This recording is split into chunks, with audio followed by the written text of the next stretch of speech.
प्रिय विद्यार्थियों, Shiva group of education असमपुर के YouTube चैनल पर हिंदी साहित्य की क्लास में आपका फिर से स्वागत है। लास्ट वीडियो में हम काव्य के प्रमुख 9 रसों में से हमने श्रृंगार रस, वीर रस और करुण रस का अध्ययन कर लिया था। आज हम पढ़ेंगे रौद्र रस को आगे। तो आज हम आगे के जो रस है शेष रसों के बारे में अध्ययन करेंगे।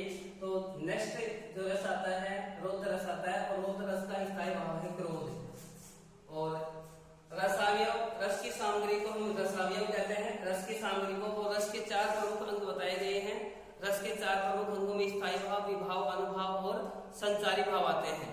यानी रस के ये 4 अंग हैं। इन 4 अंगों के मिल जाने से एक जगह होने से रस उत्पन्न होता है। तो ये 4 काव्य के प्रमुख अंग कौन कौन से हैं? तो पहला है स्थायी भाव। तो स्थायी भाव तो यहाँ आ ही गया। जैसे रौद्र रस का स्थायी भाव है क्रोध, जैसे श्रृंगार रस का स्थायी भाव है रति, जैसे वीर रस का स्थायी भाव है उत्साह है, जैसे शांत रस का स्थायी भाव है निर्वेद, करुण रस का स्थायी भाव है शोक। तो स्थायी भाव, उसके बाद में विभाव। यानी विभाव का मतलब यह है कि ये भाव जगा किसके कारण, किसे देकर के ये भाव जगा, तो उसे हम विभाव कहते हैं। और अनुभाव,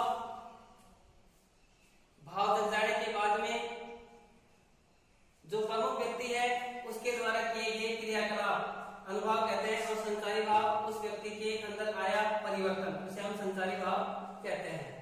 तो रौद्र रस का स्थायी भाव क्रोध है।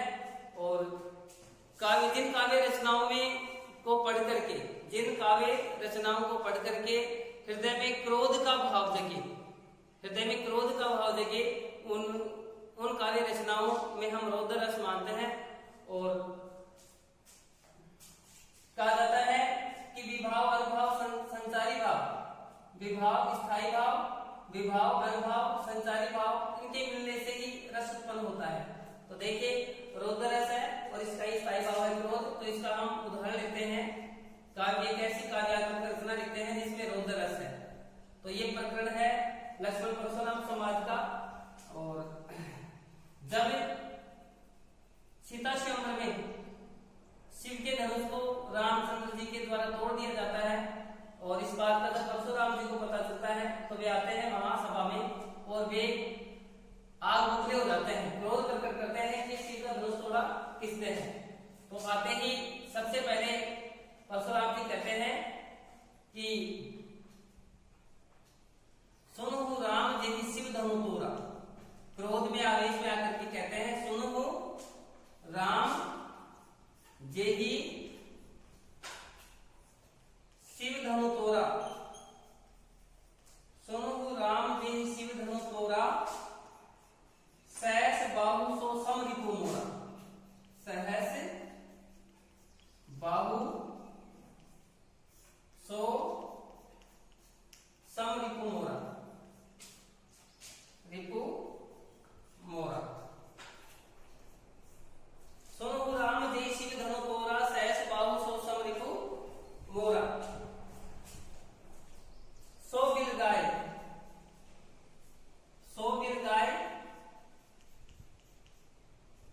बिहाय समाजा, बिहाय समाजा, नैते नैते मारी जैन सब राजा, सब राजा। देखिए परशुराम जी क्रोध में आकर के क्या कहते हैं, सुनो राम जय शिव धनु तोरा। आवेश में आकर के कहते हैं, क्रोध में आकर के कि हे राम सुनो, जय शिव धनु तोरा। जय यानी जिसने शिव के धनुष को तोड़ा है कि हे राम सुनो, जिसने शिव के धनुष को तोड़ा है, सहस्त्र बाहु सो समरिपु मोरा, वह सहस्त्र बाहु के समान ही मेरा शत्रु है। वह सहस्त्र बाहु के समान ही मेरा शत्रु है। सो बिलदाई बिहाय समाजा, नैते मारी जानी सबे राजा। परशुराम ने कहा कि शिव के धनुष तोड़ने वाले को इस सभा से अलंकृत कर दीजिए, बाहर निकाल दीजिए, नहीं तो उसके साथ साथ ये राजाओं का पूरा समाज ही मेरे हाथ से मारा जाएगा। क्योंकि हमें पता है कि परशुराम जी के जो गुरु थे ये शिव जी थे, अर्थात परशुराम जी शिव जी को अपना गुरु मानते थे। और उस सीता स्वयंवर के दौरान उनके धनुष को, शिव जी के धनुष को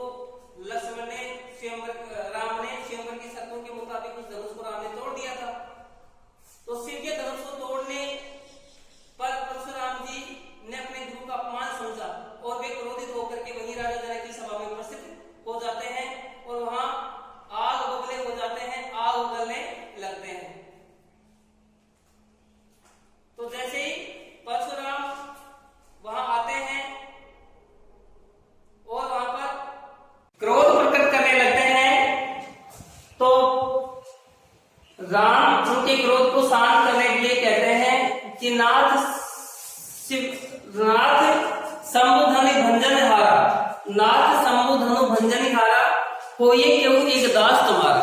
राम ने उनके क्रोध को शांत करने के लिए कहा कि हे नाथ, शिव के धनुष को तोड़ने वाला तुम्हारा ही कोई एक दास है, तुम्हारा ही कोई एक सेवक है। आयसु कहा है, उसके लिए क्या आज्ञा है, आयसे नहीं आज्ञा, आयसु कहा है कहिए किन मोही, कि शिव के धनुष तोड़ने वाले के लिए क्या आज्ञा है, वह आज्ञा आप मुझे कहो। सुनिल ईसाए बोले मुनि कोई, और ये बात सुनकर के मुनि परशुराम क्रोधित हो गए और क्रोध में आवेश में आकर के बोले वे कि सेवक सोजू करे सेवकाई, कि अरे राम, आपने ये कहा कि शिव का धनुष तोड़ने वाला तुम्हारा ही कोई दास होगा, सेवक होगा, तो सेवक सोजू करे सेवकाई, कि सेवक तो वह होता है जो सेवा के कार्य करता है। अरि करनी कर करिए लड़ाई, जो शत्रु की तरह कार्य करे, जो लड़ाई करे, वह सेवक नहीं होता है। सब क्रोध में आकर के परशुराम ने क्या कहा कि सुनो राम जी शिव धनुष तोड़ा, कि हे राम सुनो, जिसने शिव के धनुष को तोड़ा है, सहस्र बाहु सो समरिपु मोरा, वह सहस्र बाहु के समान ही मेरा शत्रु है।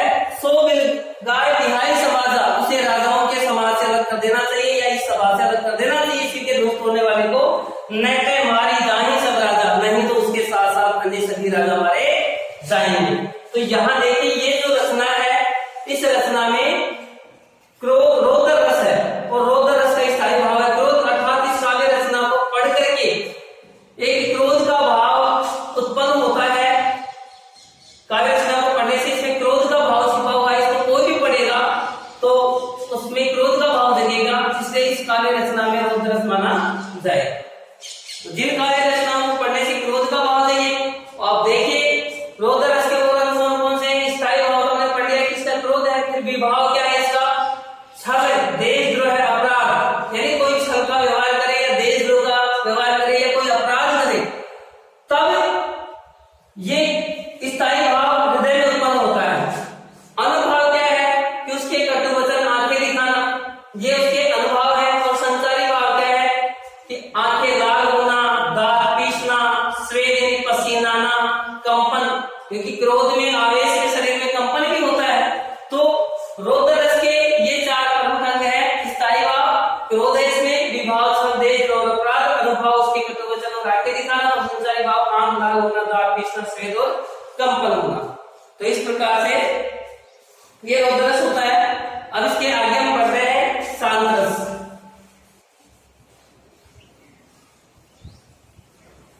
काव्य के प्रमुख 9 रसों में से 5वां रस हम पढ़ते हैं शांत रस।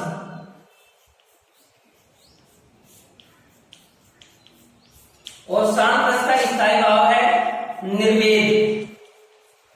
निर्वेद का मतलब होता है वेदना रहित, ईर्ष्या रहित। निर्वेद का होता है वेदना रहित या ईर्ष्या रहित, अर्थात जिन काव्य रचनाओं में सांसारिक ताप, जिन काव्य रचनाओं को पढ़ करके सांसारिक ताप खत्म हो जाते हैं, काम, क्रोध, मद, लोभ और मोह, ये 5 सांसारिक ताप कहे जाते हैं, कष्ट कहे जाते हैं। इनको पंचविकार भी कहते हैं। पंचविकार यह सांसारिक ताप है, ये यानी कष्ट है, ये यानी काम, क्रोध, मद, लोभ, मोह है। ये जिस व्यक्ति के जीवन में 5 विकार उत्पन्न हो जाते हैं, वह व्यक्ति दुखी हो जाता है, उसका मन अशांत हो जाता है। तो ये पंच विकार, काम, क्रोध, मद, लोभ, मोह है, ये पंच विकार जब शरीर से निकल जाते हैं तो उस व्यक्ति में शांति का भाव आ जाता है। तो ऐसी काव्य रचनाएं, जिन काव्य रचनाओं को पढ़ करके हृदय में शांति का भाव जगे, जिन काव्य रचनाओं को पढ़ करके व्यक्ति वेदना रहित हो जाए या आध्यात्मिक हो जाए, तो वहां काव्य का शांत रस माना जाता है। यानी संसार की असारता का ज्ञान हो जाना।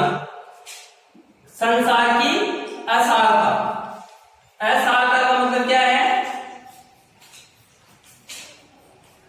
यानी जिन काव्य रचनाओं को पढ़ने के बाद में व्यक्ति को ये महसूस हो कि ये संसार है जो असार है। असार का मतलब है जिसमें कोई सार नहीं है, अर्थहीन है।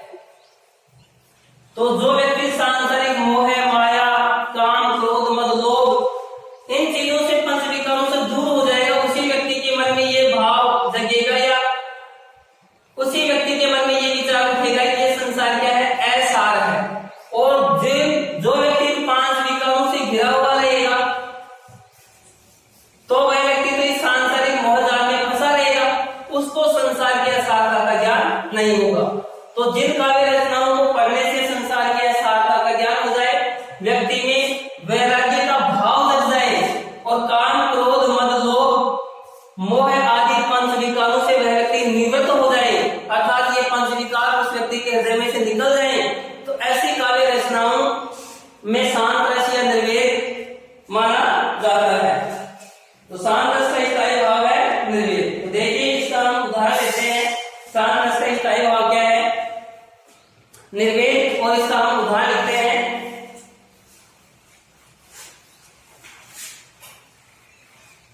संसार की असारता प्रकट करे जो रचनाएं, यानी जिन रचनाओं को पढ़ने के बाद में व्यक्ति को भाव जगे कि सांसारिक माया, मोह, काम, क्रोध ये सब व्यर्थ की बातें हैं, ये व्यक्ति को अनुभव होने लग जाए और केवल उसका ध्यान ईश्वर की तरफ हो जाए, तो वहां पर काव्य का शांत रस माना जाता है। तो जैसे देखिए, हाथी ने साथी ने घोड़े ने चेरे, इसका उदाहरण लेते हैं हम। जैसे हाथी ने साथी ने घोड़े ने चेरे। हाथी ने साथी ने घोड़े ने चेरे, न गांव न ठाव को नाम मिले, न गांव न ठाव को नाम मिले हैं।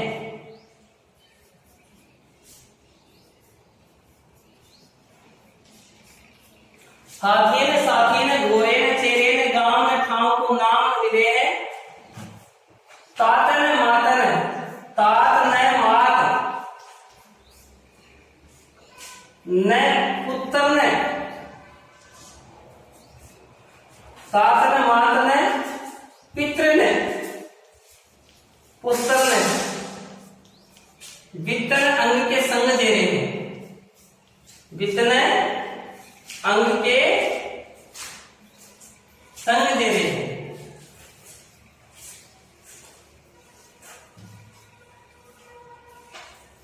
तो देखिए यहां पर क्या भाव आया, यहां जो सांसारिक पांच विकार हैं, वे पांच विकार हृदय से निकलते तिरोहित होते दिखाई देते हैं। वैराग्य भाव हृदय में उत्पन्न होता दिखाई देता है और संसार की क्षणभंगुरता और संसार की असारता का बोध होता है कि संसार असार है, सारहीन है। लेकिन ये स्थिति वृद्धावस्था में ज्यादा अनुभव होता है इस स्थिति के बारे में। तो यहाँ देखिए, एक व्यक्ति जो व्यक्ति पूरी तरह से सांसारिक मोह जाल में फंसा हुआ था, लेकिन जीवन में ऐसी स्थिति पता नहीं क्या घटना घटित हुई कि उसको महसूस हो गया कि ये संसार असार है, और इस असार सांसारिक असारता को, इस सांसारिक अर्थहीनता को प्रकट करते हुए उसने उद्गार प्रकट किए कि हाथी ने साथी, कि जब व्यक्ति का अंत समाएगा तो कोई काम नहीं रहेगा, कोई साथ नहीं रहेगा। इसमें क्या होता है कि न हाथी रहेंगे न साथी रहेंगे, न घोड़े घोड़े, यानी एक राजा, धन वैभवशाली राजा, उस राजा के पास किसी वस्तु की कमी नहीं है, जो पूरी तरह सांसारिक मोहजाल में अंधा था, जो इस सांसारिक मोहजाल के अंधकूप में पड़ा हुआ था, लेकिन उसको ऐसी घटना कोई घटित हुई जीवन में जिससे कि उसको सांसारिक असारता का बोध हुआ और वह अपने हृदय के भाव पर उस सांसारिक क्षणभंगुरता और असारता को प्रकट करते हुए वह हृदय के भाव प्रकट करने लगा राजा, और वह कहने लगा कि हाथी ने साथी ने घोड़े ने चेरे, कि जब अंत समाएगा तो न हाथी रहेंगे न साथी रहेंगे, न ये घोड़े रहेंगे न चेरे रहेंगे, चेरे भी दास नौकर रहेंगे, न गांव न ठाव को नाम न मिले हैं, कि गांव न रहेगा न कोई स्थान रहेगा। तात न मात न पितर न पुत्र न वित्त न अंग के संग जेरे, कि न पिता रहेगा न माता काम आएगी, न पुत्र काम आएगा, न पूर्वज काम आएंगे, न वित्त अक्षर का नाम ही काम आएगा। तो इसमें कौन सा रस है? इसमें शांत रस है, क्योंकि इसमें सांसारिक असारता का बोध होता है, वैराग्य का उत्पन्न होता है, और जो सांसारिक जो पंच विकार है, काम क्रोध मद लोभ मोह है, ये सारे दूर हो जाते हैं। और देखिए घटना, मात पिता भाई सुत बनिता, मात पिता भाई सुत बनिता, ये किसी कविता की पंक्ति है। मात पिता भाई सुत बनिता, हित लागे सब धन का, हित लागे सब धन का। तो इसमें बताया गया है कि माता पिता भाई पुत्र, तो जिन पुत्र बनिता पत्नी, हित लागे सब धन का, कि सब धन के मतलब ही है स्वार्थी है। यानी जब हमारे पास धन है, संपदा है, तो अपनी माता है, पिता साथी है, अपने सहायक है, भाई अपने साथ है, पुत्र अपने साथ है, और अपनी पत्नी साथ है। लेकिन जब गरीबी आएगी, दरिद्रता आएगी, अपने पास जब पैसा नहीं रहेगा, तो इनका साथ भी नहीं रहेगा। अर्थात इसमें बताया गया है कि संसार मतलब का है स्वार्थ का है। तो वही बात होगी ना, संसार क्या चाहता है, तो प्रकट हुआ है कि ये संसार अर्थहीन है। इस सांसारिक मोह जाल में हम पढ़ करके अनेक प्रकार के छल कपट करते हैं, झूठ बोलते हैं, अन्याय करते हैं, धर्म करते हैं, अवैध अनैतिक कार्य करते हैं, लेकिन अंत समय में ये कोई काम नहीं आएंगे। जिन लोगों को लेकर के अपने समझ करके हम कितने बुरे काम करते हैं, वे सब स्वार्थी हैं, सब मतलब के हैं, वे काम नहीं आएंगे। तो इस प्रकार से जो दोनों उदाहरण हैं, दोनों उदाहरणों में शांत रस है, और शांत रस का स्थायी भाव है निर्वेद। अब हम अगला रस पढ़ते हैं, और अगला रस है हास्य रस। हास्य रस अर्थात जिन काव्य रचनाओं को पढ़ने से हास परिहास का भाव उत्पन्न होता है, रस है हास्य रस, हंसी का भाव उत्पन्न हो, हास्य रस, और इसका स्थायी भाव है हास। तो जिन काव्य रचनाओं को पढ़ करके हंसी का भाव हृदय में उत्पन्न हो, आदमी गुनगुनाने लग जाए, मन में आनंद समा जाए, तो वहां काव्य का हास्य रस माना जाता है। देखिए इसका उदाहरण है बाबू बनने का यार फार्मूला सुनो, बाबू बनने का यार फार्मूला सुनो।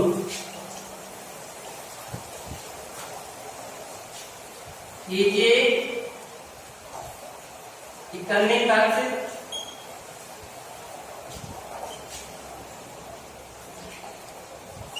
मूछ की मुंडाई में,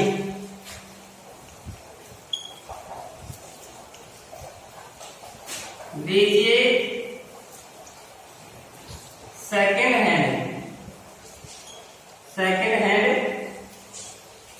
सूट 1.5 रुपये में,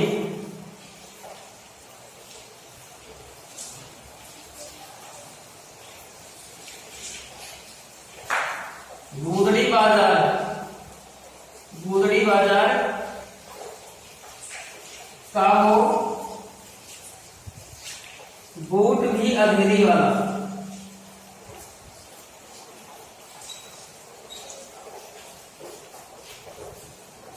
करो आने खर्च पूरे, आने खर्च पूरे,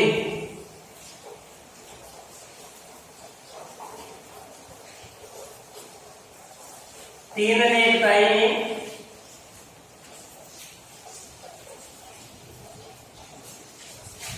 अठन्नी में हो कोट, चश्मा दुबन्नी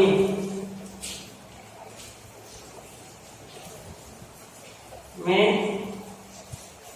बाबू बनो न मुरली,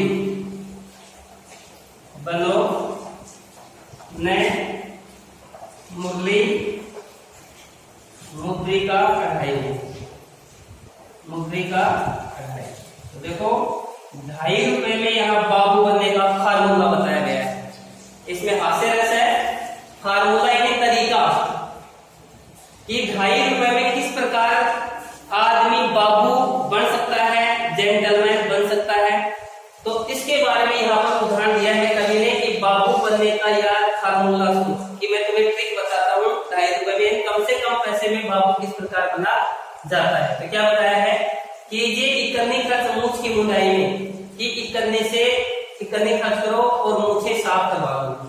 लीजिए सेकंड हैंड सूट 1.5 रुपये में, और 1.5 रुपए में आप सेकंड हैंड सूट खरीद सकते हैं, यानी कम से कम पैसे में जेंटलमैन कैसे बने। बूदरी बाजार जाओ और बूट भी अधली में जूते लेकर के आओ, करो आने खर्च पूरे 3 आने इकाई में, कि नाद नखरे खर्च करने में 3 आने पूरे खर्च करो। 98 में वो कोट और उसके ऊपर 98 का कोट पहनो और 2 का चश्मा लगाओ आंखों के खरीद करके, बाबू बनो न मुरली मुद्री का 2.5 में, ये मुरली आप 2.5 रुपए में 2.5 रुपए में ही आप बाबू बन सकते हैं। ये बाबू बनने का एक तरीका है। तो ये फार्मूला है, तो इसमें हास्य रस है, क्योंकि ऐसा संभव हो नहीं सकता। तो इसमें हास्य प्रयास की बात ही है ना। तो हास्य रस का स्थायी भाव है हास्य, और ये उदाहरण है हास्य रस का।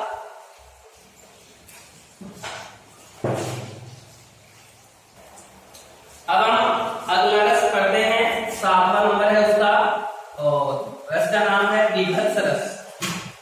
विभत्स रस का स्थायी भाव है ग्लानि। ग्लानि को हम जुगुप्सा भी कहते हैं, जुगुप्सा, यानी जिन काव्य रचनाओं को पढ़ करके हृदय में ग्लानि का भाव जगे, घृणा का भाव जगे, जुगुप्सा यानी घृणा ही होता है ना। देसी बोलचाल में कहते हैं कि उस चीज को देख करके मन में घृण पैदा हो गई, यानी घृणा पैदा हो गई। तो जिन काव्य रचनाओं को पढ़ करके, यानी काव्य रचनाओं में ऐसा वर्णन हो जिस वर्णन को पढ़ करके, सुन कर या जान करके व्यक्ति के हृदय में, पढ़ने वाले व्यक्ति के हृदय में, सुनने वाले व्यक्ति के हृदय में या जानने वाले व्यक्ति के हृदय में घृणा का भाव उत्पन्न हो जाए, ग्लानि का भाव उत्पन्न हो जाए या जुगुप्सा का भाव उत्पन्न हो जाए, तो वहां काव्य का विभत्स रस माना जाता है।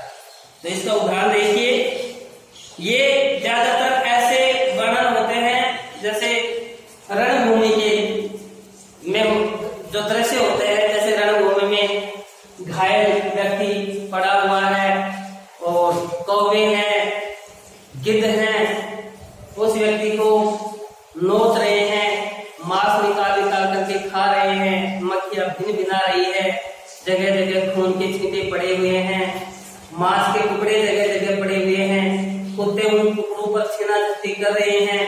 तो ऐसे वर्णन होते हैं, वहां विभत्स रस माना जाता है। जिस काव्य रचना को पढ़कर कर, सुनकर या देख करके मन में घृणा या जुगुप्सा का भाव जगे, वहां काव्य का विभत्स रस होता है।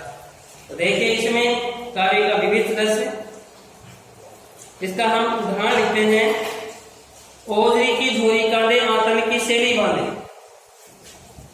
का उदाहरण लिखते हैं, ओजरी की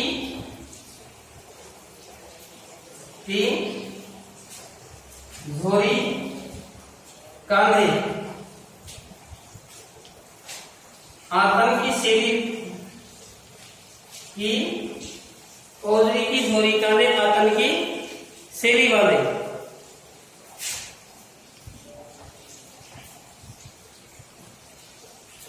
शैली बांधे, मूंड को कमंडल ऊपर की ओर कोरी के, मूंड को कमंडल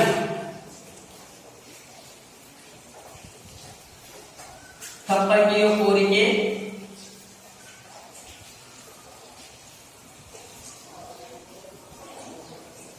थप्पर की ओर कोरी के, जोगनी झुटुंग झुंड झुंड बनी ताप सीसी। जोगनी झुटुंग झुंड झुंड बनी ताप सीसी, झुंड झुंड बनी ताप सीसी। जोगनी झुटुंग झुंड झुंड बनी ताप सीसी, तीर तीर बैठी है समर खोरी खोरी की। तीर तीर तीर तीर व्यक्ति है, समर खोरी खोरी की, खोरी खोरी की।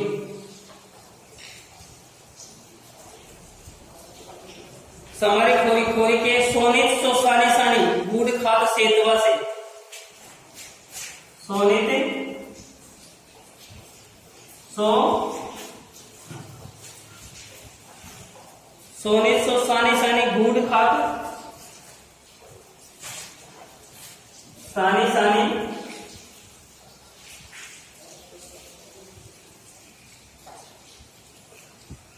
बूढ़ खाद सेतवा से, सेतवा से। प्रेत एक पियत बहोरी गोरी गोरी की, प्रेत एक पियत बहोरी घोरी घोरी की।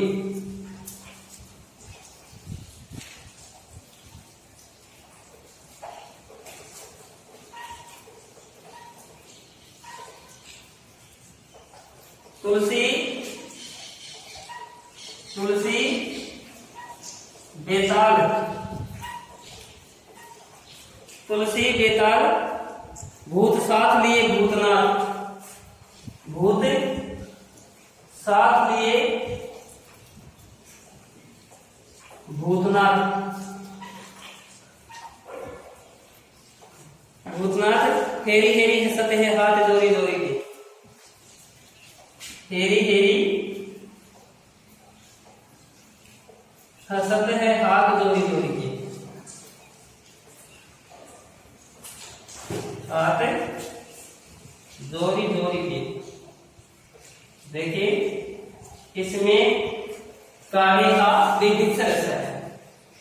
इसमें शमशान घाट का जो दृश्य है उसका वर्णन किया गया है, और इसमें बात बताई गई है कि ओझरी, आंख, ओझरी, ये जो शब्द है ये ग्राम्य तो भाषा के शब्द हैं, और शरीर के अंगों के बारे में कहा जाता है कि ओझरी की झोली बांधी, ये लोगों की ओझरी निकाल करके और झोली में डाल रखी है और कंधे पे लटका रखी है भूतों ने। आतन की सेली बांधे, और जो आंत है मूंद को कमंडल पकड़ की और गोरी के, और जो चेहरा है मरे हुए लोगों का उसको कमंडल बना रखा है, कमंडल बना रखा है, और उसमें खून भरा हुआ है। जोगनी झुंड झुंड झुंड बनी ताप से तीर तीर बैठी है समारी खोरी खोरी। युद्ध भूमि के अंदर जो जोगनी है वे झुंड बना करके बैठी हैं तपस्वी की तरह, और वे लोगों का खून पी रही हैं, मांस निकाल निकाल करके खा रही हैं, मक्खियां भिनभिना रही हैं। ऐसे जो दृश्य होते हैं या वर्णन होते हैं उन वर्णों में काव्य का विवेक रस माना जाता है, और इस टाइप आपकी दिलानी या जुगुप्सा। तो आज के लिए इतना ही, और इसके आगे लास्ट वीडियो में। धन्यवाद।